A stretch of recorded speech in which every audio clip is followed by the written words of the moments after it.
When the authorities are dealing with a disappearance or a violent crime, investigators usually try to find recordings of people involved to get a better idea of what happened. In many of these types of cases, such recordings have been instrumental in proving the guilt of unwanted criminals and ascertaining the last known movements of their victims. Number 10. When grainy CCTV footage was released of a missing woman, 52-year-old Fatima Muhammad Ali, her friends and family were uncertain whether it was her in the footage, but it was later determined that it was indeed Fatima who was spotted. Fatima and her husband, Mohammed, met while they were in Tanzania in 1975. Just a few years later, they would get married, after which they relocated to the United Kingdom and eventually settled down in New Haven, Sussex.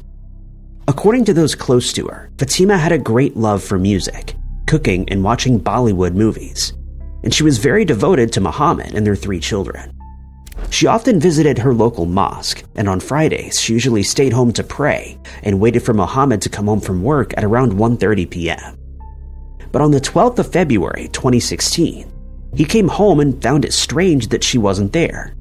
He called her friends and family, as well as a few of the hairdressers in the area, but no one had seen Fatima, and he started to become concerned.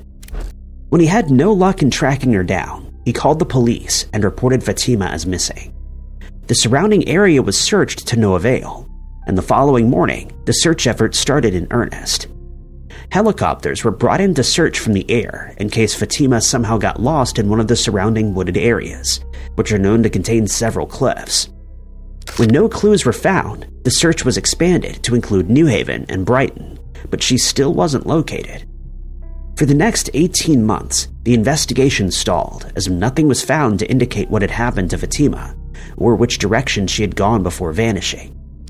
Then, on the 7th of August, 2017, a witness described seeing a woman fitting Fatima's description, running to catch up with a bus in Brighton.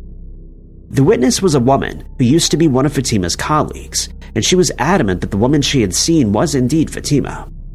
Investigators immediately traveled to the area and conducted another search of that area, but nothing was found.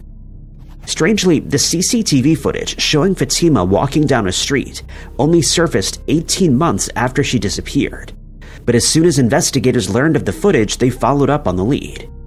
The footage seemingly confirmed what the witness had reported, as Fatima could be seen running to catch a bus in Brighton. The date of the footage was August 7th, the very same day that her former colleague reported spotting her. The area where the footage was captured is just 9 miles from Fatima and Mohammed's house, which begs the question of why she hasn't contacted her family or returned home. Nothing further has been found, and Fatima's disappearance remains unsolved. Number 9. When 27-year-old Ela Golabag mysteriously disappeared from Wormgate in Boston, Lincolnshire, England, on the 9th of November 2021, investigators were immediately suspicious that foul play was involved.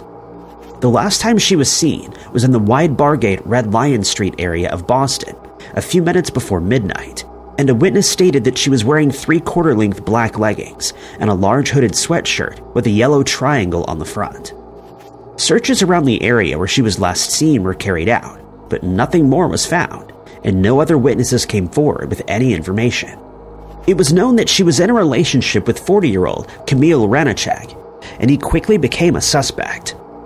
At one point in the investigation, detectives released CCTV footage showing Ela walking down a street in the same area where the witness spotted her, and it was hoped that the images would jog someone's memory and that they'd come forward with new information. But that was not the case. When the CCTV images were released, it was also announced that 2 men had been taken into custody, and it was believed that they'd ended Elena's life, and it was revealed that one of the suspects was Ranochak. The second man was eventually released and remained under investigation for a while, but he's seemingly been cleared of all suspicion. As for Ranochak, he was taken into custody, and they started preparing for his trial. Then the case took an unexpected and macabre turn. 3 months after she vanished, investigators revealed that several bags containing human remains were found in Wyndham Way Country Park, and they were sent to be analyzed, and they were sadly found to have belonged to Ela. At Ranachek's trial, the prosecution argued that he'd come home that night and found Ilona sitting on a couch in their apartment. He became aware that she'd been contacting other men on a Tinder dating app and immediately flew into a jealous rage. It was also suggested that Ilona had ended their relationship and that Ranachek was given 2 weeks to vacate the apartment, which also made him angry. After ending her life, he waited 2 days before reporting her as missing, and it's believed that during those 2 days, his plan was put into motion to dispose of her remains. He then got on his bicycle in the dead of night and traveled to the park, where he hid the bags that were later found. He then returned home and the next day contacted the police to report Ilona missing. But he claimed to be innocent, stating that he'd been out drinking with a friend that night and that he only returned to the apartment at 11 p.m. on the 9th of November. It's known that the man who Ilona was contacting messaged her at 11:46 that night, but never received a reply, and Ilona's phone never saw any further activity after that. Camille Ranachek was found guilty of the charges against him and was ordered to serve at least 22 years in prison. Number 8. The world can be a very dangerous place sometimes, as some people will do anything to enrich themselves, even if it means ending someone else's life. This is what happened in the case of 50-year-old Carol Woff, who mysteriously vanished from the West End of London, England, on the 7th of May, 2012. Carol had created a very comfortable life for herself after launching a career as an accountant's clerk in the Libyan oil industry. And at the time of her disappearance, she was worth around £1 million, or $1.3 million. But for all the money she had, she was still lonely.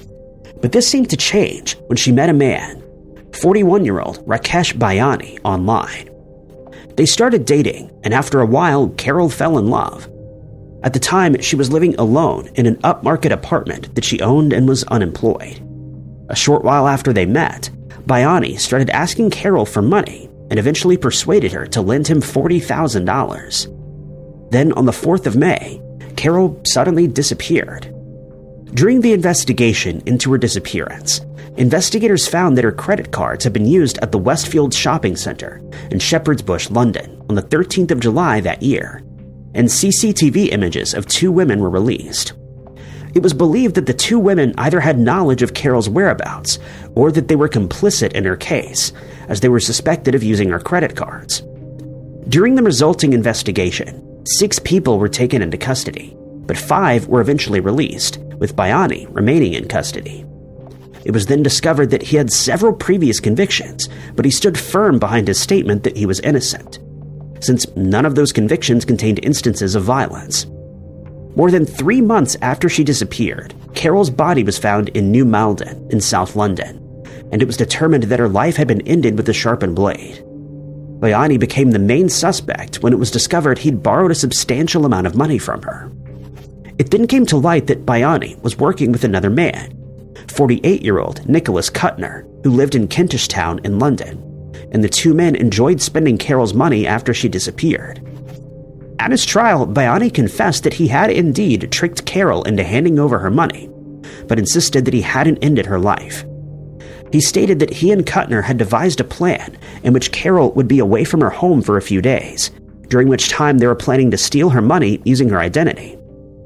They believed she'd simply claim the money back from her bank upon her return, but it was found that Bayani ended her life, and the 2 men persuaded several women, 2 of whom were caught by CCTV cameras, to use Carol's credit cards after impersonating her. All doubts that Bayani was guilty disappeared when a witness who's only been named as Mr. X came forward to report that while he and Bayani were incarcerated at Wandsworth Prison, he confessed to ending Carol's life and even demonstrated how he had done it. Nevertheless, Bayani continued to claim his innocence, stating that he was indeed a con man, but he'd never ended anyone's life. The jury didn't believe his version of events, and he was found guilty. Number 7.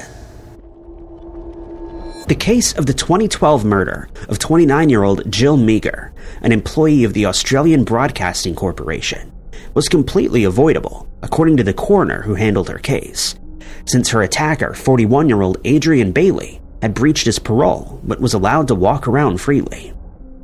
Jill originally came from Ireland, where she grew up in a village called Termonfeckin. She relocated to Australia with her family when her father landed a job in Perth, but they returned to Ireland in 2006. There, she attended the University College Dublin and graduated with a Bachelor of Arts, which helped her get a position at RTE, an Irish broadcasting company. She met her husband Tom in 2008, and the following year they relocated to Melbourne, Australia. Thanks to her previous work experience, she started working for the ABC network, and by this time, her parents had moved back to Australia and were living in Perth, so they had regular contact with Jill.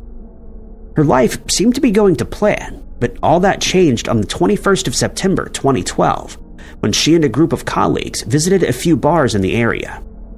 First, they stopped in at the Brunswick Green Bar, and later the Bar Etiquette, which was situated on Sydney Road in Brunswick.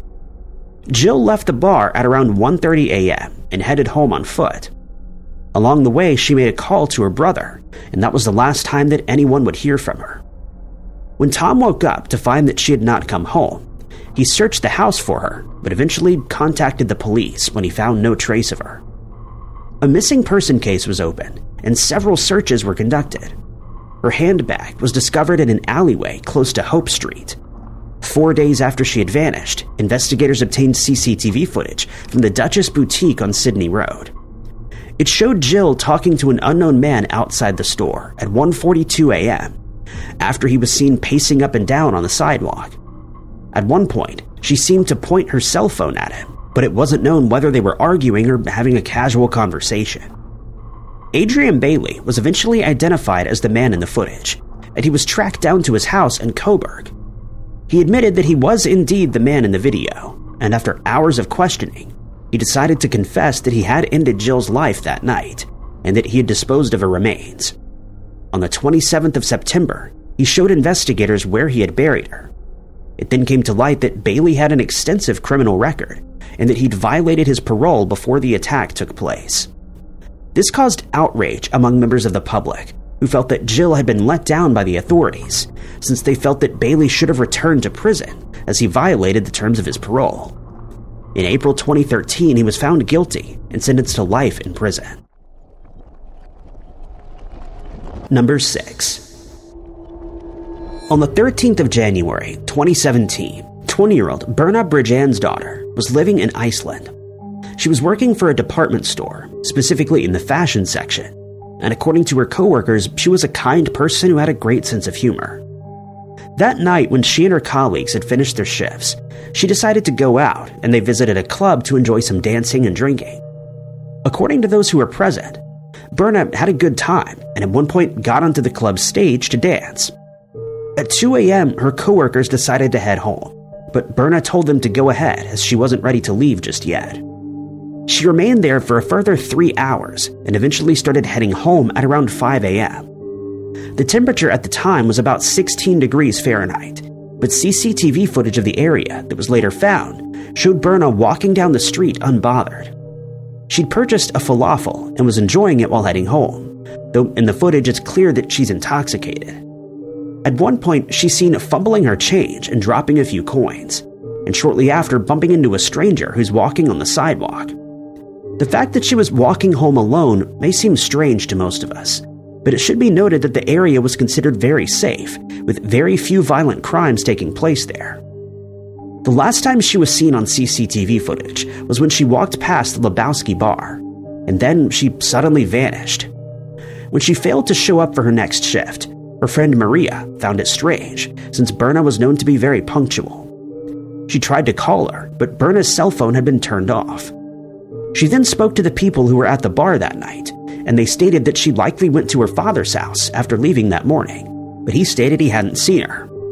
She called Berna's mother, Scylla, next, but she also hadn't seen her and became very distressed when she learned that her daughter couldn't be found. A missing person file was opened, and it was found that Berna's phone was last active 6 miles from where she had vanished. That area was searched by friends and family, but to no avail. And strangely, the police hadn't started searching yet. They believed that since there was no evidence of foul play, Berna would eventually turn up, but they were very wrong. When an interview with Scylla was broadcast on TV, the authorities suddenly sprang into action. They managed to find the CCTV footage of her last known movements, and they noticed one small detail: a red car that could be seen driving down the street. At a press conference, they appealed for anyone who recognized the car to come forward. Sniffer dogs were brought in to conduct a search, along with the Icelandic Association for Search and Rescue. 2 volunteers decided to search the harbor, and there they came across Berna's boots, a pair of Doc Martens that she was seen wearing the night she disappeared. CCTV footage from the area then showed the same red car driving at 6 a.m. that morning, a man getting out of the passenger side, and then walking onto the Polar Nanik ship that was docked nearby. The car then left, but the occupants were unknown. But investigators were able to read the license plate, and it was found that it was rented to Thomas Olsen and Nicola Olsen, who were not related, but both were crew members of the Polar Nanik. The car was located and impounded, and traces of biological material were found on the back seat. The captain of the ship was made aware that his ship had been linked to Berna's disappearance, and so he turned back.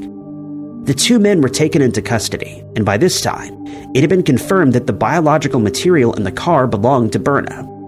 The 2 suspects denied harming Berna, but Thomas admitted that she had been in the car that night, along with another woman. But he claimed that he had dropped them off later that morning, but since he was clearly very intoxicated in the footage that was found, investigators remained suspicious.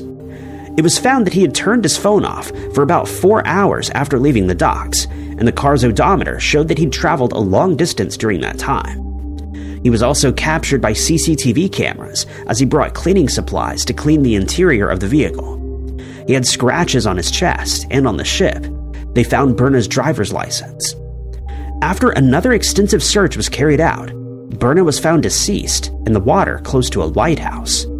Nikolai was cleared of suspicion, but Thomas was found guilty of ending her life and sentenced to 19 years in prison after he attempted to blame the crime on his friend and crewmate. Number 5. On the 19th of August, 2019, an emergency services operator received a 999 call from a member of the public in Warringstown in County Down, Northern Ireland, in which they described finding a vehicle at DeWart's gas station containing a man who seemingly wasn't breathing. The caller stated that the man was sitting in a silver BMW, and that he seemed to have what looked like biological material on his chest. They added that they didn't recognize the man, and that he was in the car alone. A witness at the scene reported stopping at the gas station to fill his Jeep, and that's when he saw 2 young boys at a nearby ATM. He paid for his gas, and when he was about to drive off, noticed a white people carrier van arriving. The driver of the van approached him and stated that the 2 young boys had noticed the car that was parked at the side of the gas station, and that its driver seemed to be hurt and unresponsive. The driver of the Jeep decided to investigate and saw the driver's side door was open, and the man's foot was hanging out of the car. He found the occupant of the BMW slumped over in the passenger footwell and immediately knew something was wrong.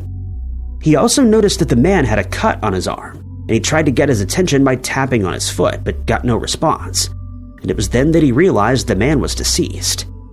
The 2 then walked back to their cars and contacted the police. Officers arrived within minutes, and it was determined the man, who was later identified as 54-year-old Malcolm McCown, had been attacked with a firearm. The 2 boys who found Malcolm's car stated that they heard a firearm being discharged shortly before they made the discovery.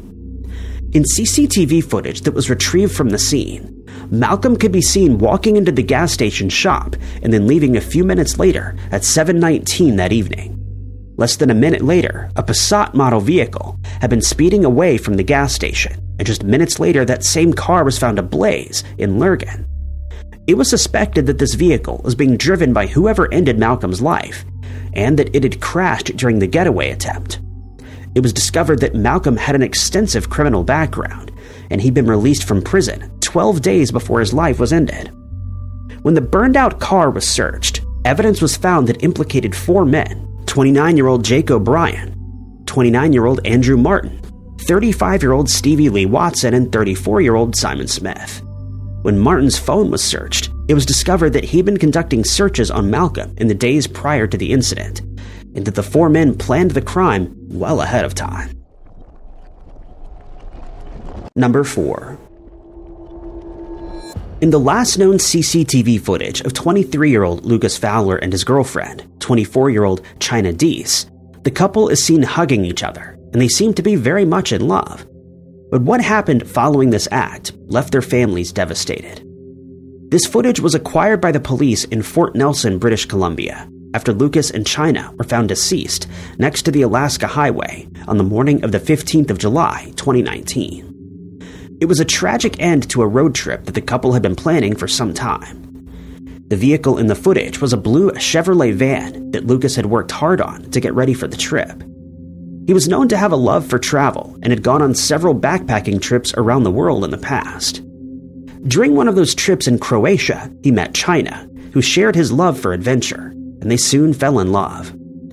According to their families, they loved being in each other's company, and they'd spent that Christmas in the US before Lucas returned to British Columbia, where he was employed on a ranch. He and China spoke on the phone often, and a week before their road trip, she joined him at the ranch. They planned to drive around the country, exploring new areas and spending time together. When news broke that the couple had been found deceased, their families were devastated, and the case affected many people in Canada, the US, and Australia, where Lucas originally hailed from. The case soon took an unexpected turn when it was reported that a pickup truck had been found burned out near Dease Lake in British Columbia, and that a third person had been found deceased nearby. The drivers of the truck, 19-year-old Cam McLeod and 18-year-old Briar Schmegelski, were missing, and investigators asked the public be on the lookout for them, as it was suspected that their lives may be in danger from someone who was preying on motorists in the area. It was an unexpected twist in an already tragic case, but it soon took another shocking turn when it was announced that the two men were no longer being considered as potential victims, but as suspects. The third man was identified as 64-year-old Leonard Dyke, and it was announced that the two suspects were wanted for ending his life, and those of Lucas and China. But catching them would be no easy task, since they'd already fled the province in Dyke's vehicle, which was later found abandoned and burned out. The public followed progress in the case with bated breath, as they wanted to see justice done for the three victims, but this wasn't to be. On the 7th of August of that year, the two men were found deceased in the wilderness of Manitoba, after confessing on a video recording that they were responsible for the crimes. It was found that there was no apparent motive for the crimes, and the pair had simply chosen people at random before ending their lives. Number 3. The lifeless body of 20-year-old Sam Michalewski was discovered in a wooded area in Hitchingbrook Country Park in Huntington, Cambridgeshire, England, on the 31st of January, 2018. A dog walker who was in the area called the police after making the grisly discovery, and when police arrived at the scene, it was discovered that Sam had been assaulted with a blunt object, later found to be a baseball bat, and was attacked with a sharpened blade. In CCTV footage that was later discovered, Sam was seen in Sainsbury's supermarket at around 8 p.m. that night, after which he met with the man who's been described as one of his associates, with whom he was involved in the sale of illegal substances. Sam had been earning around $1,300 per week this way, and about 30 minutes after meeting with his friend, Sam left to meet up with 24-year-old Jordan Shepard and 21-year-old Ashley White. When the pair were tracked down, their phones were analyzed and found to have been inactive between 8:50 and 10 p.m. that night. Sam and the two friends were then seen on camera walking towards Hitchingbrook Country Park, but Shepard and White left alone. For the next year, investigators tried to find enough evidence to prove the pair's guilt, but no one had witnessed the crime, and there was no CCTV footage of the immediate area where Sam was found. Sam's phone was nowhere to be seen, and the two weapons that were used to end his life were never recovered, but a notebook was found nearby, and it was determined to belong to Sam since it contained names of several clients, including White and Shepard. It was then discovered that Sam and Shepard knew each other well, as the former had stayed at Shepard's house in Chatteris from time to time. Following the discovery, Shepard moved all of Sam's belongings from his house and sent them to his family, after which he removed the mattress that he'd slept on and disposed of it. But when the property was searched, Sam's cell phone was discovered, and when it was sent to be tested, Shepard's fingerprints were found to be present. His birth certificate was found in a garbage can outside, and a baseball bat was confiscated. The bat contained biological material belonging to Sam, and it quickly became clear that Shepard and White were responsible for ending his life. Furthermore, it was discovered that the pair had been spending a lot of money in the days following the discovery, and that money belonged to Sam. At the trial, it was revealed that Shepard and White were also selling illegal substances, and that they'd grown jealous of Sam, who'd been doing much better than they were. Hence, they decided to eliminate their competition by ending his life. The two supposed friends quickly turned on each other, placing the blame for the crime on each other's shoulders. But this didn't fool the jury, who found them both guilty, and they were sentenced to 28.5 years and 29 years in prison, respectively. Number 2. A £20,000 or $27,000 reward is being offered to anyone with information leading to the person who ended the life of 23-year-old Camille Gordon on the 1st of March 2004. At the time, Camille was busy training to become a nursery assistant, and in the meantime, she was earning extra money by working a part-time job as a dancer at the Blue Bunny Club in London. She used the money that she made there to fund her studies, but she'd never get the chance to complete them. She had moved to the UK from Jamaica in 2001 to start her studies and relocated from Birmingham to London in 2003 to look for better work. Her family describes her as an upbeat person who loved dancing and making those around her feel happy. But they were surprised to learn that she'd been working at a club as a dancer, and they've since embarked on a campaign to have these kinds of clubs shut down, as they believe these establishments put women's lives at risk. On the night of her murder, Camille was working at the club's door when she was approached by a man at around 6:30 p.m. They spoke for a while and then entered the building together before going to one of the club's private areas. CCTV images that were released to the public during the investigation showed the same man leaving the club after he paid £80 in lieu of a $375 bill that he had racked up. He found that he was unable to pay, and after handing over the money that he had on him, he was thrown out of the club. He was then seen on camera walking down Archer Street, but a short while later, he returned to the club. It's believed that he expected Camille to be by the door again, but when he realized that another staff member had taken over those duties, he could be seen raising his hands in submission and then walked away. Camille started working at the door again at around 7:10 p.m., and a man believed to be the same person in the footage entered the club, but then hurriedly left. He walked at pace along Archer Street and headed in the direction of Great Windmill Street. Moments later, witnesses heard Camille screaming and saw her staggering down a set of stairs in the club. She stated that she'd been attacked with a blade, and the police were called, but emergency responders were unable to save her life. She was rushed to a nearby hospital, but succumbed to her injuries shortly after. Further CCTV footage showed the suspect walking into the Piccadilly Circus tube station, and he's estimated to be about 25 years old, standing between 5'5" and 5'8" tall. He was wearing a dark-colored Cleveland Indians jacket with jeans, white shoes, and a baseball hat. He was never identified, but 2 days after the crime, a man visited the Kensington police station, asking to speak to someone about the incident, but he left before he could be questioned. He's not the same man who was seen in the CCTV footage, and hence investigators have urged him to come forward once again, in case he has vital information that could help track down the suspect, but to date he remains unidentified. If you have any idea who the man in the footage is, or have any additional information about Camille's case, you're asked to get in touch with investigators by calling 020-8785-8267. Number 1.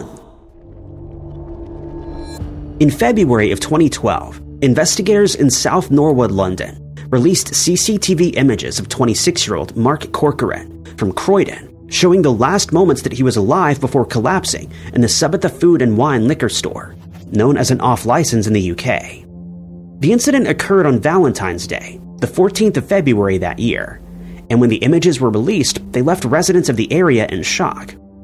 At 8:20 p.m. that night, Mark came stumbling into the store in distress and pleaded for help. He told the staff behind the counter that he'd been attacked by someone with a blade, and an ambulance was immediately called. First responders did their best to revive Mark at the scene, but they were unsuccessful, and he passed away. CCTV footage from that night proved that Mark was walking along Park Road before he was attacked, and he was about 100 yards from the store when the crime was committed. Footage from inside the store shows a blonde woman in the building just seconds before Mark entered, and several appeals have been made for her to come forward. It was believed that she may have witnessed the crime, and hence may have been able to provide a description of Mark's attacker, but she's never been identified, and as the footage continues, Mark, who is wearing a striped shirt, is seen entering the store, and after asking for help, collapses to the floor. Investigators were keen to speak to a man who's seen in the footage, and they've stated that neither of the people are considered to be suspects, but they may have vital information about Mark's attacker. Jane Garter, Mark's girlfriend, was devastated to find out that someone had ended his life and told investigators that she'd spoken to him on the phone just minutes before the attack, as he'd called her to just say that he loved her. The couple had been dating for 9 years, and she described him as a happy person. During the phone call, he sounded as though he was having a good time. In the aftermath of the crime, she wished that she'd stayed on the phone with him for a while longer. She added that he was in the area that night to attend a friend's wedding, and he was very excited about the event. Following the event, he made his way into town, and Jane believes that he was lured by someone pretending to be his friend before being attacked. She came to this conclusion due to the fact that Mark was a very trusting person, and she believes that someone with ill intent could have easily manipulated him before ending his life. She added that he wasn't the type of person to engage with strangers on the street, and hence believes he may have known his attacker. While the case has since gone cold during the 13 years since the crime has been committed, Mark's family has stated that they believe his attacker will be identified one day, and that they'll be made to face justice for their heinous actions. No one has come forward with additional information, despite several people being in the area at the time. Investigators believe that this was a targeted attack and have asked that anyone who has any information contact the Lewisham Homicide or Serious Crime Command at 020-8721-4961. Thank you guys so much for watching. If you liked this video, be sure to hit that like button. Also, don't forget to subscribe and click that notification bell to keep up to date with all of our future uploads. But my name is Ty Knotts, and I'll catch you guys in the next video.